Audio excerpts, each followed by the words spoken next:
कक्षा 10 गणित में आपका स्वागत है।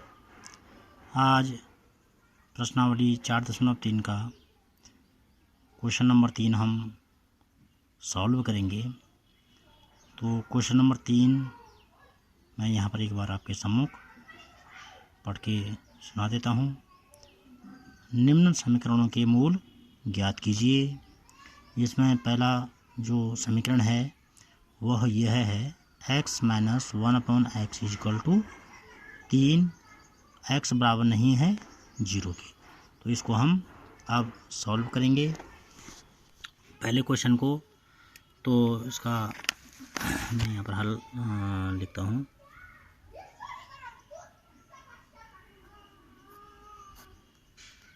हमारे पास समीकरण है x minus 1/x equal to 3। तो ये यहाँ इसको क्रॉस मल्टीप्लिकेशन बोलेंगे। इसको यहाँ x को गुणा कर लेंगे, x गुणा के x स्क्वायर माइनस 1 और पूरे के बटे में अपॉन में x आ जाएगा इक्वल टू 3। तो यहाँ पर इसको भी क्रॉस मल्टीप्लिकेशन करेंगे इसका। तो x square minus 1 equal to 3x। तो अब हम क्या करेंगे, जो राइट हैंड साइड में 3x है उसको लेफ्ट हैंड साइड में ले आएंगे। तो ये ध्यान रखना है कि इसका चिन्ह यहाँ पर प्लस है। तो जब ये लेफ्ट हैंड साइड में इधर आएगा तो चिन्ह उसका बदल जाएगा। तो इधर आने पर प्लस का माइनस हो जाता है, जैसे कि आप जानते हैं। तो यहाँ पर हमने इसको ax square plus bx plus c के रूप में भी लिख लिया यहीं पे, -1 इक्वल टू 0। यहाँ पर ये प्रश्न अब हमारे पास 3 विधियों से हमने अभी तक हल किए हैं इन प्रश्नों को, द्विघात समीकरण के। तो यहाँ पर पहली विधि जो हमारे पास है गुणनखंड विधि। तो गुणनखंड विधि में क्या होता है, जो x स्क्वायर चर उसका जो गुणांक होता है, जैसे इसका 1 है, और अचर पद, उन दोनों को गुणा करते हैं। और जैसे कि यहाँ पर मैं आप लोगों को इसको थोड़ी डिटेल में यहाँ पर बता लेता हूँ इसको। तो यहाँ पर x स्क्वायर का गुणांक 1 है, ये 1 रहा, और ये अचर पद को गुणा किया -1 इक्वल टू -1। अब यहाँ पर हमने इस 1 के ऐसे 2 गुणनखंड करने हैं कि उनको घटा करके कितना आना चाहिए, 3 आना चाहिए। और सॉरी, उनको घटा करके 3 आना चाहिए और गुणा करके 1 आना चाहिए। तो शायद में ऐसा कोई गुणनखंड इसके नहीं होंगे। तो इस प्रकार के प्रश्नों से बचने के लिए ही जो हमारे पास द्विघाती सूत्र है, द्विघाती सूत्र का इस्तेमाल करते हैं या पूर्ण वर्ग विधि द्वारा हल करते हैं। तो जिन द्विघात समीकरण के गुणनखंड नहीं हो पाते हैं उनको हल करने के लिए सबसे उपयुक्त जो विधि है वह है द्विघाती सूत्र। तो मैं इसके आगे इस प्रश्न को द्विघाती सूत्र के द्वारा हल करूँगा। तो हम जानते हैं द्विघात समीकरण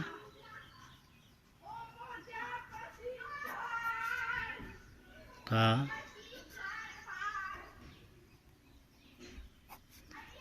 मानक रूप हमारे पास होता है ax square plus bx plus c equal to 0।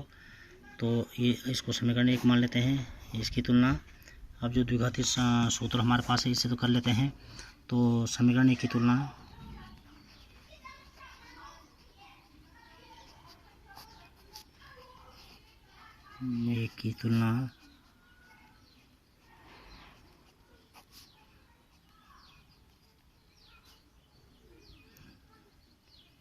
द्विघात समीकरण 1 की तुलना, ये समीकरण 2 लिख देंगे इसको, समीकरण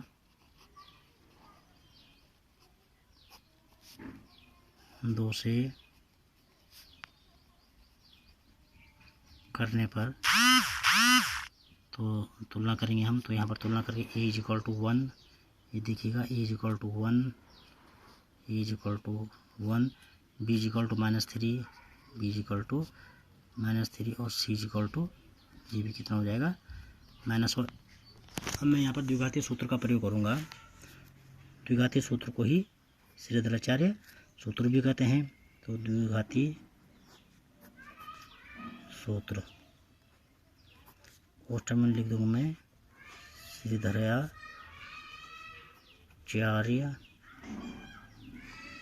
सूत्र। तो ये हमारे पास होता है x equal to minus b plus minus under root b square minus 4ac और पूरे के अपॉन में 2a आ जाएगा। यहाँ पर जो मान हमको मिले हैं a के b के c के, तो इस सूत्र में मैं रख लूँगा। तो यहाँ पर x के जो दो मूल हमको प्राप्त होंगे इस समीकरण के हल हो जाएंगे वो। तो माइनस और b का मान हमारे पास है ऊपर, यहाँ पर ये देखिएगा b का मान -3 है, -3 फिर plus minus under root b square के -3 स्क्वायर माइनस 4 इंटू ए हमारे पास है 1 और सी हमारे पास -1 है अपॉन 2a 2 इंटू 1। तो ये हो गया हमारे पास माइनस माइनस का plus 3 plus minus under root -3 minus का स्क्वायर प्लस 3 3 से 9 माइनस माइनस का प्लस 4 1 जा 4 अपॉन 2 1 जा 2। तो ये हो जाएगा 3 प्लस माइनस 9 में 4 जोड़कर 13 आ जाएगा अपॉन 2। यहाँ पर एक बार प्लस चिन्ह लूँगा मैं और एक बार माइनस, तो यहाँ पर दोनों हमारे पास इसके मूल निकल जाएंगे। तो x equal to 3 plus under root 13 upon 2 ये हमारे पास निकला पहला।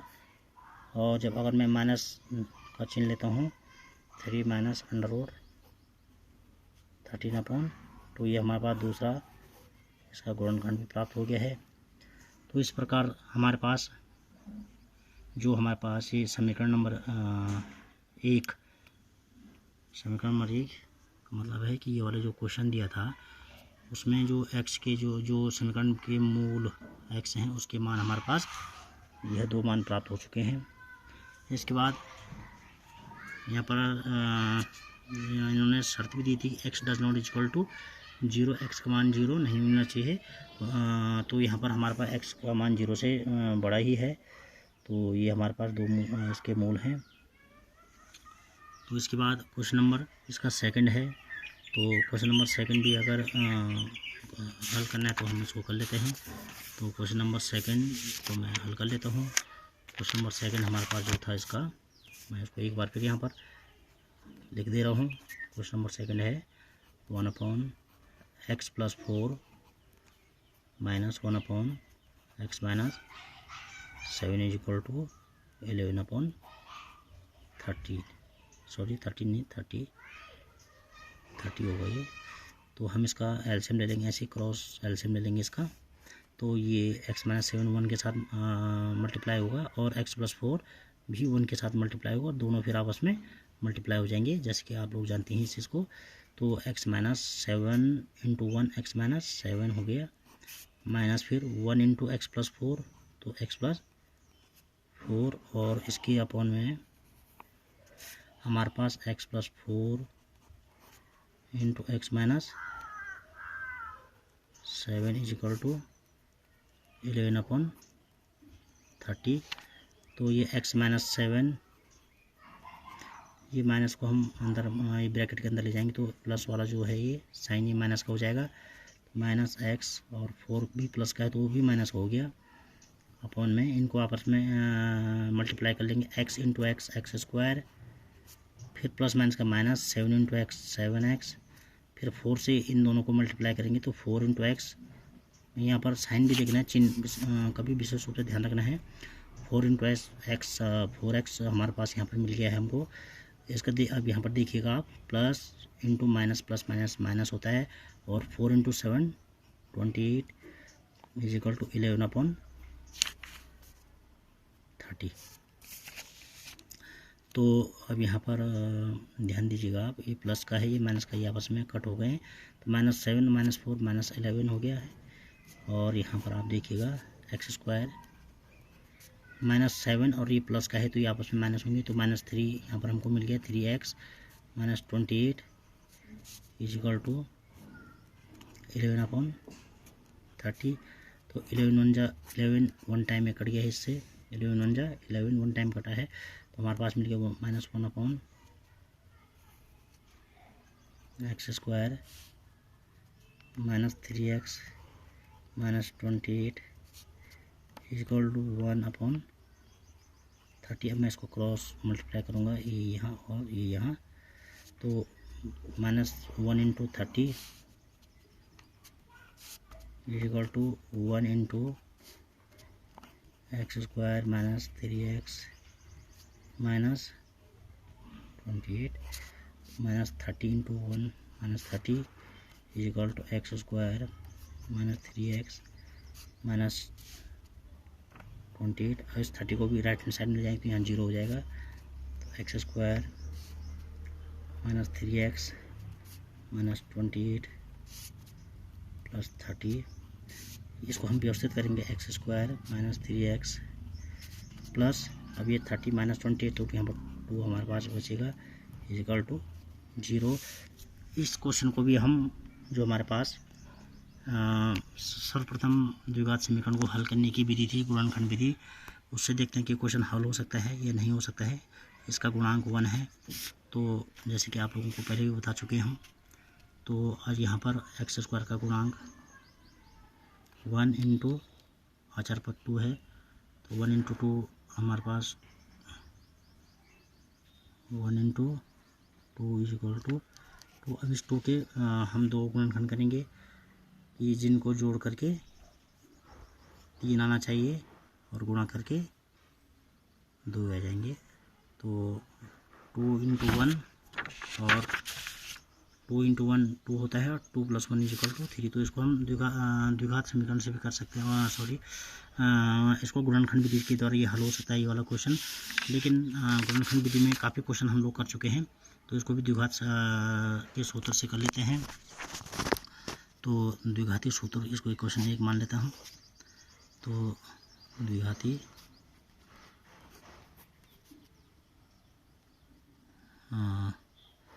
तो जब यहाँ पर तुलना करेंगे x square plus bx plus c equal to 0, ये इसका मानक रूप है, व्यापक रूप है।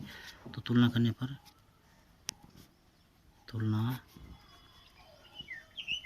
पर जब हम तुलना करेंगे तो हमको a इक्वल टू 1 मिलेगा, a equal to 1, b equal to -3 और c इक्वल टू 2। तो द्विघाती सूत्र अब हमारे पास होता है, द्विघाती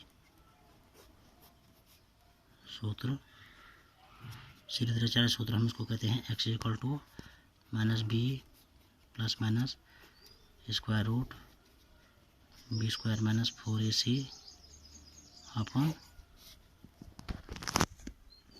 2a।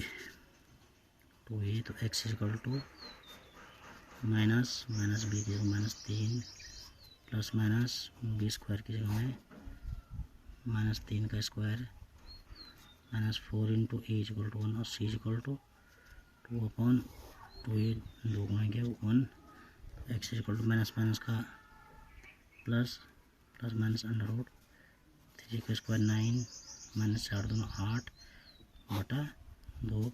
तो x equal to 3 plus minus 1 upon 2। तो x इक्वल टू, एक बार हम प्लस चिन्ह ले लेते हैं, एक बार माइनस, तो 3 प्लस 1 अपॉन 2, तो 3 प्लस 1 अपॉन 2, थोड़ी यहाँ पर मैं कर लेते हैं इसको,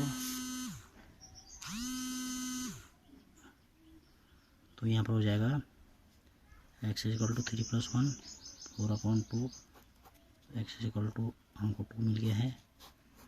अगर मैं माइनस चिन्ह लेता हूँ तो x equal to 3 - 1 upon 2, x equal to 2 upon 2, x equal to हमको इसका दूसरा जो मूल मिल गया है 1। तो इस प्रकार हमारे पास इस समीकरण के जो मूल थे वो ये प्राप्त हो गए हैं।